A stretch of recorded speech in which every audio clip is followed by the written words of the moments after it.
Yeah, you mentioned the wide receiver trade, and there has been a little bit of movement on the Brandon Aiyuk saga out of San Francisco. In a report by NBC Sports, Matt, I'm going to mess this name up, but That's okay. Mayocho, he said the entire situation of the trade talk has been laid out. Unfortunately for the Steelers, it's unlikely the 49ers are making a move for Aiyuk with only a draft pick. Instead, they'd be looking to add a player, and the two teams most likely to make that happen are the New England Patriots and newcomer to this conversation, the Yes. Cleveland Browns. So looks like another AFC North team might be knocking on the door for Brandon Aiyuk. Yeah, it's wild to think that somehow the Cleveland Browns would land Brandon Aiyuk. And like of all the teams to swoop in here and make that move, crazy. I will say this.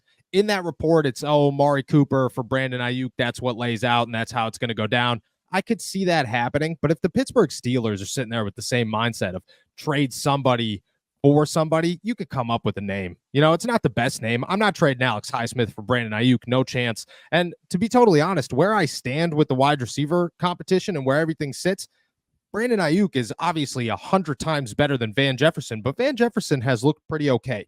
And Calvin Austin has looked okay. And to be really honest, if somehow Justin Fields does pull this entire thing off, I don't think the offense needs another wide receiver. I look at it and say, what you got with the quarterback that is this good, I think you can make it work.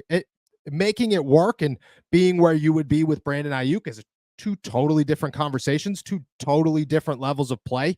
But I think you can make it work. I think you could run two tight end sets all the time. I think Najee Harris and Jaylen Warren could have field days. I think you could utilize Jack Coletto as Kyle Juzak or whatever his name is out in San Francisco. I think you can make this work. That being said, if somebody called and said, we'll give you Brandon Aiyuk for a first-round pick or a second-round pick in Van Jefferson, yeah, all right, sounds good. That's a deal I'm willing to make. I'm not even thinking about it. At the same time, I don't know, man.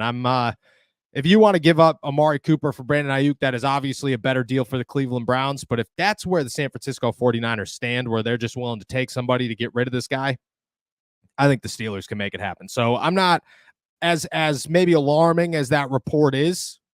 I'm not totally concerned that the Steelers and Omar Khan couldn't make a phone call and say, hey, look, I'm trying to screw the Browns. Obviously, you like me better than anybody in Cleveland because nobody in the NFL likes Cleveland after what they did with Deshaun Watson. This will go in Pittsburgh's favor. New England, I don't know who they're giving up. So if that's the case, cool. Have fun.